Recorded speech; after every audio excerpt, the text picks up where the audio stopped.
finally. I can't tell you how good it is to get this thing off. After the last lockdown, we were feeling pretty good, but unfortunately we went straight back into it. My buddy Andrew and I have been in hard lockdown in Melbourne now for 3 months, but finally we're out and again can smell this beautiful bush sambar air. On this hunt, we're keeping it simple and making the most of the things it's been too easy to take for granted. So it's just two mates with no real plans other than to get the hell away from everyone else, get back in the bush and hunt sambar. I've got a brand new rig. This is its maiden voyage and I'm itching to get it dirty. There's a couple of gnarly tracks we're going to punch up to get us up high and into our first camp for this hunt.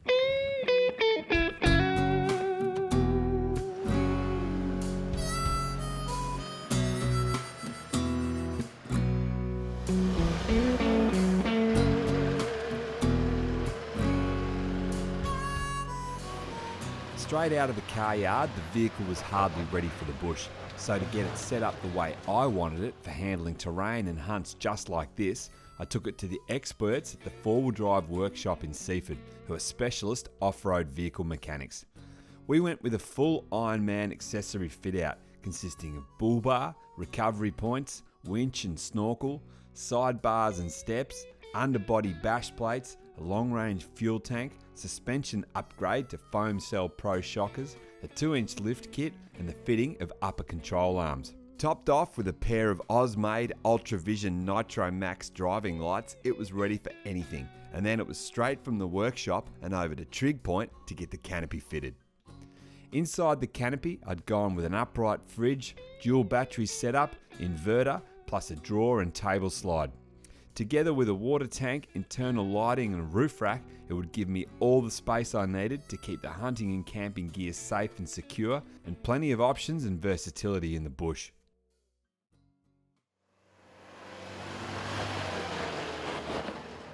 Pretty slip and slidey back there on top just because it's been wet. We've had a lot of rain overnight. We picked this bit of weather to come hunting. It's going to be great in the bush, but a little bit slippy on the roads, but this is all pretty firm underneath with these rocks.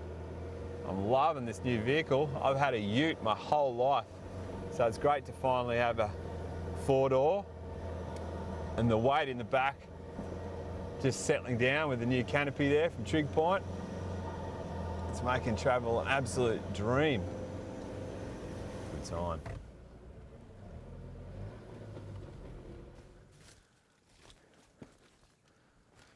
I think this is going to be us. We're right up high here. This is where I wanted to be. This time of year there's a lot of feed down low in those gullies. I'm hoping this is just going to lean things out a bit and we might have to do a bit more miles, but it might be easier trying to find the guy we're looking for. So, geez, mozzies are thick. We're going to just pull up and get changed and just hunt straight off. We've got about 3-4 hours of daylight left. Recon down a big spur that drops off into a huge system.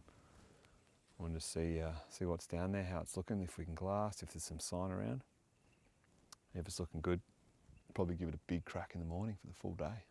All this season and for this trip, I'd be hunting with Masako Finlight 2 in 7mm Rem Mag and topped with a Steiner Ranger in 3-12 by 56. Together, they make an ideal sambar combination. For ammunition, I'd be firing premium Hornady Precision Hunter in 162 grain ELDX cartridges. With a waypoint marked on the Rhino, I was keen as ever to get into the bush. So with all our gear sorted, we were on our way. Got a nice breeze coming in, which is good. Essential for this kind of stuff. So we are starting somewhere completely new, completely fresh, so it's a pretty good challenge. I like a challenge. It's always fun at the start, the challenge, and then if it doesn't go any good, it's no fun at all. We've picked this ridge to head in on because we've got limited time for the first night, so the leading ridge is always good to nav along and back. So in the next 2-3 hours, we've only really got an hour and a half, 2 hours max, we can go that way before we've got to come back. But what I have got that I like is a series of little dips and saddles and gully heads.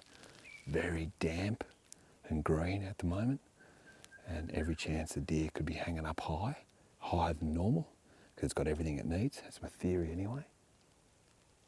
So we're just going to bounce through here, looking down into these gully heads. Got about 80 metres, which is about as good as you'll get in Sambar country vision, and be keeping an eye out for anything that moves. We've both got empty freezers coming out of COVID, so the first deer that presents is going to be definitely on the hit list. I'm just itching. The senses are in overload at the moment. It's so good to hear the kookaburras, the birds, hearing every little snap, crack, pop. Magic, magic.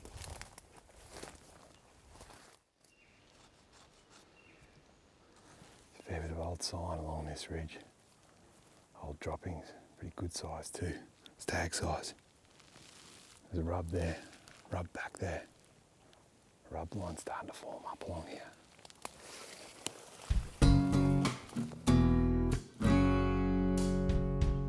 Sambar are always tough animals to hunt, and just when you think you've got them worked out, they generally throw a spanner in it and do completely the opposite.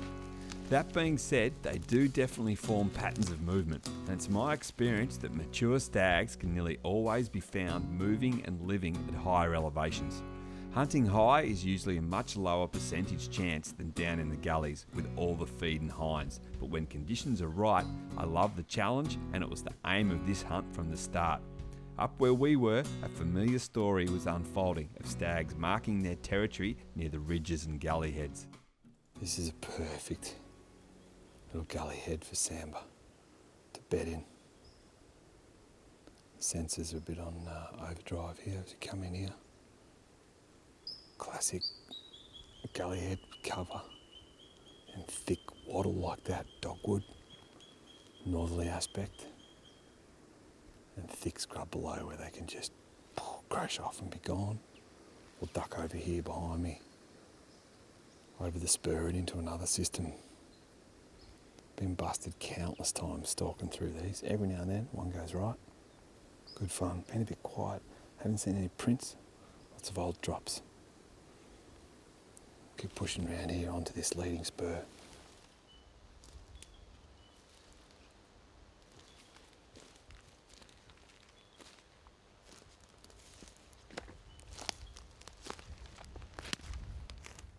We're on such good stag sign here. Big moose nuggets. Rubs like that one. Mate, they get your heart going. Big time. It's here somewhere. This is a good rub. Deep tine marks in there. Big, deep marks. All the way up here. There's another one down there, nice and high. Fresh shavings all the way through it. He's definitely been here the last few days. That green's just glossed over. It's been rubbed. There's some old marks here, but a fresh one. He's definitely working this ridge. Definitely. Whoa. I'm feeling every one of those lockdown donuts, potato cakes, pizza. Oh. They're all loading up now, paying for it. Whoa. The stags were nowhere to be seen. Obviously, they hadn't gotten any dumber over the past few months, but it sure seemed like the hills had gotten steeper, and my fitness was given a rude shock. I eventually made it back up the ridge, and we spent the last of the light glassing into the gully heads before making camp and getting stuck into a long-awaited campfire cook-up back under our favourite sky.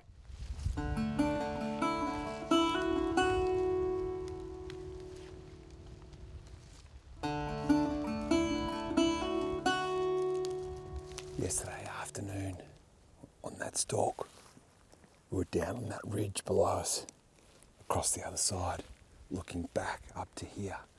We saw quite a bit of open country, some broken, ground, some nice green faces.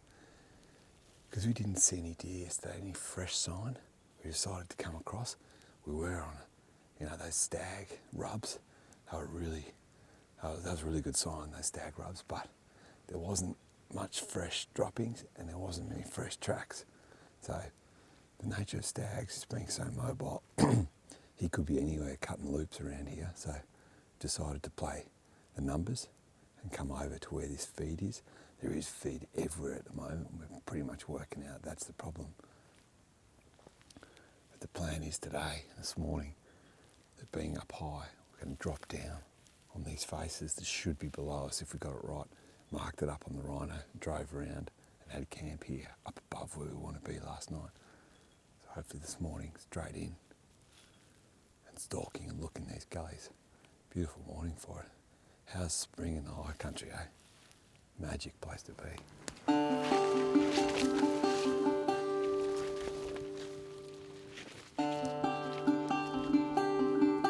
Going to be a lot of glassing today. We've really got to get the binos going. Let them do the walking. It's nice in here out of the wind. Love these little head basins. Up there it was cranking before. Down in here it's a little world of its own. These bluffs here, the deer love feeding along here. There's quite a few game trails. Just saying before, last year backpack hunt, crept into a little gully like this. It just screamed deer, silence. I stood there for about 10 minutes glassing down into a pit like this against some bluffs. And it had everything going for it, but I couldn't see a deer. I took about 3 steps. Big stag, bolted out. He was all over me. I didn't get a chance for a shot. He certainly owned me. There are countless stories like that at gullies like this. We've got quite a series of them now.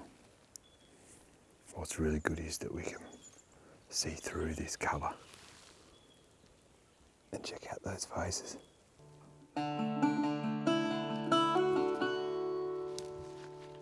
Contouring through the gullies and glassing where we could, we found scattered stag markings in the odd bed.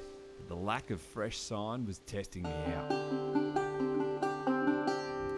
As we came around onto the next spur, a large side gully dropped away steeply in front of us, and it was exactly where we wanted to be to get eyes on the huge amount of country that was laid out in front of us. The faces opposite had nice sections of open ground and broken cover, and the feed was everywhere. So we put in some time behind the binos, but still nothing moved. Even this old wedge-tailed eagle's nest was deserted. Up above us the wind was going solid, but here in our gully head it was silent and still.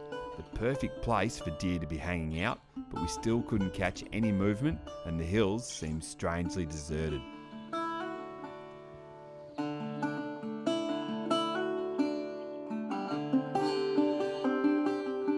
All this area has been very dry.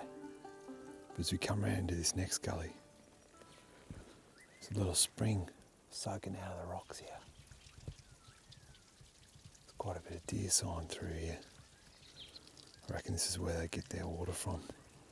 This would be a good little spot to be in summer. Next couple of months as it dries out. Wouldn't be much water up here anyway. Lots of deer sign all around here.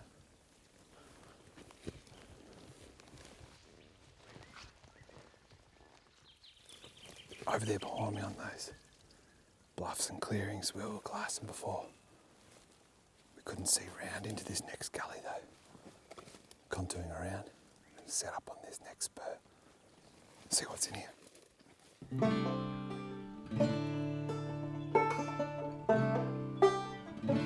Heading down the spur was a magic walk, with the wildflowers on this face providing an amazing kaleidoscope of spring colour.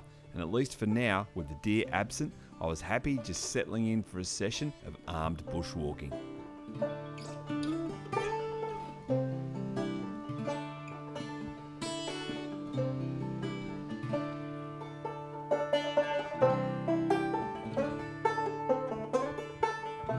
Those cliffs I was talking about before up there and those bluffs and how the deer like them. This is a classic example. This is a bit old, but there's a couple of beds here tucked in under the rocks. There's an old seep there. They've almost tried to dig out a wallow. You see down here on the ground, there's a bed there. in a bed here. Oh, on this one, there's the hair. That main hair, I think it is, always falls out. Pretty cosy spot tucked in here, out of the wind. Northeast sunny aspect. That's where you want to be looking for them. As we got lower down the spur, the sign increased along with the feed, and then we finally found where they'd recently been moving. This is some of the freshest sign we've seen. Still not fresh today, but after the rain yesterday, they still haven't been washed out. Stag marks there. There. This is fresh. Look at that little bit of green, hasn't wilted yet. Going up. Going up over that saddle, out of the creek. The tracks led me over and down into the next gully, and the feed along the creek was ridiculous. It felt great to be finally onto better sign, but in these conditions, the deer could still be anywhere. For now, we'd reached the furthest point of our stalk as camp was hours away, and from here, there was only one way back, and it was all up. It's been a big haul. Big steep punch up. That little black hole over there on that face is the cave we were looking at before. Gone all the way down the system, worked our way around, punched back up. Things you do for Sambar.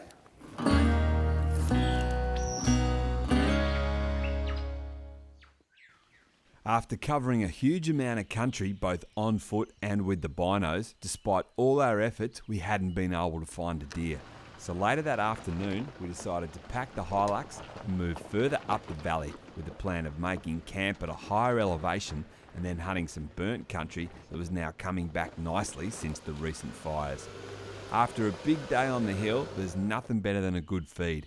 So we found some flat ground, made camp, and I got set up to cook up one of my venison specialties. Throughout Europe and the Mediterranean, veal is a highly regarded table fare. And if you're not familiar with veal, it's basically young, lean beef. And being so lean, it's very similar to venison, which makes any veal dish perfect for cooking up with venison. And tonight I'm going to be doing a family favourite in our house, which is my take on the Italian classic veal scallopini, except it's venison scallopini. And instead of veal, we're using alpine veal, otherwise known as Victorian free-range Sambar. The word scallopini has its origins in French and Italian culture. It really means scalloped or thin slices of meat. So any cut that you would normally use for schnitzel or medallions or steaks are ideal for this one. So top side, your round and backstrap is also ideal. And tonight, we're going to be using a bit of Sambar backstrap. Mushrooms are a key part of this dish, so start off with slicing up a good handful. Then you'll need a red onion. I reckon about half a large one is perfect, but make sure you get this sliced nice and fine so it'll soften easily in the pan. Next up, take a rasher of quality bacon and dice it into small squares. With the gas on the go, add a good chunk of butter to the pan, and while it's heating up, I'm going to head over to the fire and set up my grill plate to get it cranking hot so I can get started on some corn on the cob, as well as grill up thick slices of red and green capsicum, as apparently veggies go nicely with meat as well. Who would have thought, eh? The sauce comes together quick and easy, so to the pan add the onion, mushrooms and bacon and cook for a couple of minutes to soften. To start bringing in the flavours, we'll add some chopped fresh sage, which incidentally always goes well with venison, and then add about half a teaspoon of gram masala. To take it to the next level, add some Worcestershire sauce and minced garlic. And both of these brands are ones I regularly use because they taste great and they're Australian made, which is always a good thing. Add in around a tablespoon of Worcestershire and the equivalent of 2 cloves of garlic. Next up is the hero of the dish, which is sherry. I like a sweet one, but be careful not to add too much. So go steadily by taste and allow time for the alcohol to cook off. To bulk up the sauce, we'll add around a cup of beef stock, then let this simmer for a few minutes while we get started on the venison. As with any steak cut, for the backstrap, I'm slicing it across the grain. And for this dish, thin slices are best, no more than 1 centimetre thick. Don't skimp, be generous and make lots, as trust me, you'll always be wanting more. And the best thing about running out of venison means it's just time to go hunting again. Toss the meat lightly in flour and then it's ready for the grill. With traditional veal scallopini, the recipe usually calls for the veal to be added back into the sauce after it's been fried off and sautéed. But as you know, venison cooks on too quickly.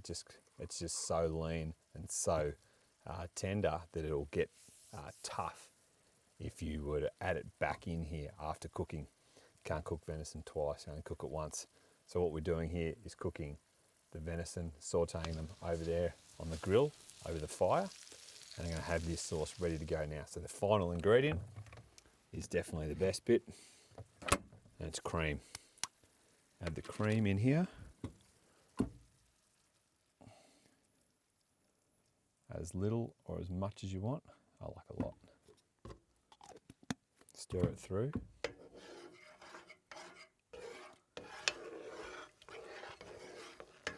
Keep it warm, let it thicken, and it's ready to serve. With the coals now perfect, the venison was on the hot plate and done briefly on each side, and most importantly, taken off when still rare, as venison will always cook onto medium once taken off the heat. Last thing is to serve this beautiful sauce over the top of the venison.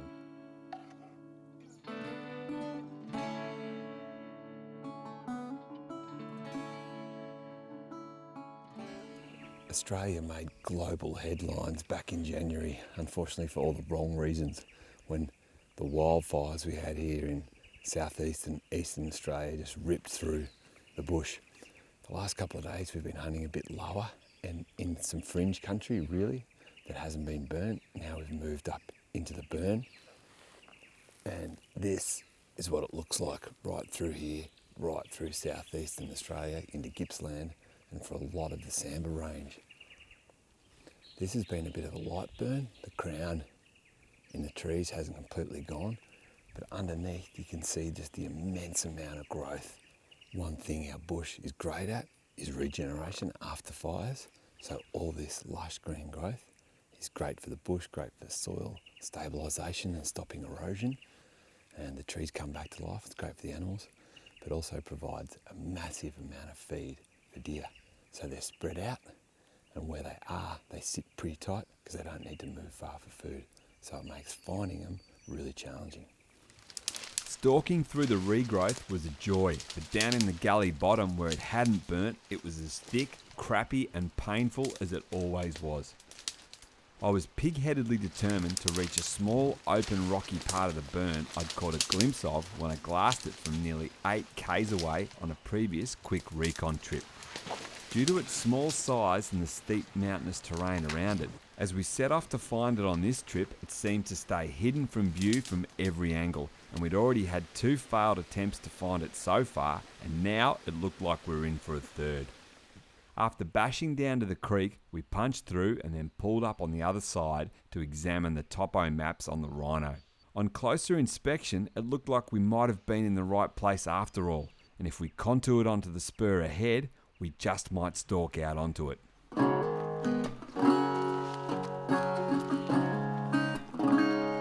Persistence had paid off, and we had finally found the open burn area. It had great visibility and was covered in premium feed at a size and age which is very palatable to Sambar. We took it really slow and thoroughly glassed the faces around us. And as we came into the open section, I cut fresh sign and some red hot stag marks. While I was looking at the prints, Andrew spotted their maker heading straight for us.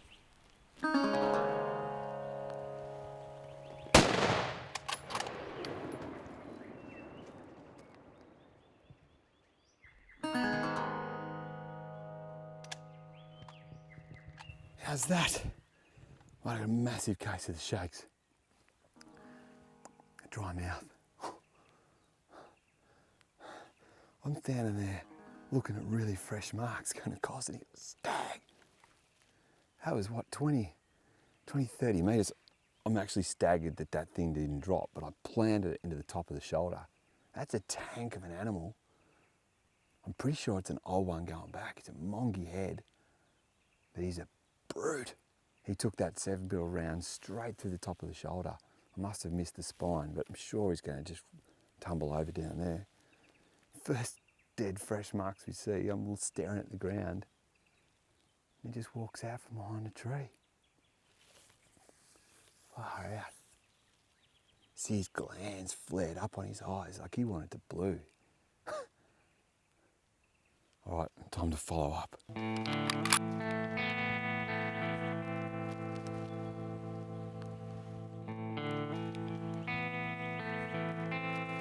I had a massive sense of relief because he just spotted him piled up just down here.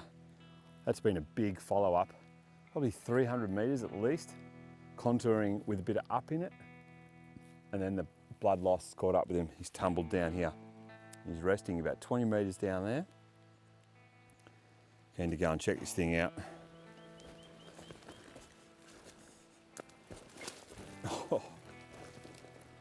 Oh, what a brute. This is a big old stag. This is the ultimate trophy. This guy is years going back. Coronet's down, welded on his head. Look at the size of this thing. Back after the 07 fires with Andrew, he's behind the camera now, shot the biggest stag ever. He's still the biggest guy in antler and body size. He was feasting on regrowth after the fires. Until then, I haven't topped that stag in body size, but this has taken the cake. This is just a monstrous animal. Monstrous. It was that big foot that had me puzzled. It was so round. I thought, is this a dog print? It can't be. It was two of his hooves in there. But the shot, which I thought I pulled a bit high in the excitement, is actually dead where I wanted it. Just didn't break bone, which caused him to run. But this neck size is huge. We spoke about it. Andrew coming up here, we're looking for that big mature stag and they're a block. They just block out, their belly drops down, their neck fills out, and it's almost like their neck comes right up to their chin. They don't have any neck, it just rakes through, and this is it. This is a channel of meat. He's rutted up. He's quite swollen in the neck. We got him at exactly the time you want to stalk big stags like this. He came out of his bed, basically looking for a blue. And that body language says it all, and he's strutting out, fluffed up, making himself look bigger, the glands out. And he's just old. He either hasn't had the genetics at the start, or he's a big stag just going all the way back, which that's what I think it is. The coronets are just way down here. So this is the trophy. This is going to be a pain in the ass to get out. Sambar at the best of times are a struggle to get out. This one's going to be on a whole new level. As soon as we start cutting this thing, it's going to want to go straight down into that creek.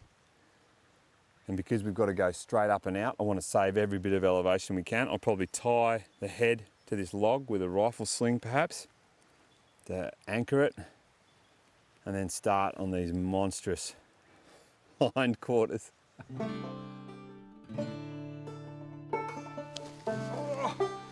That is a back. That's a back leg.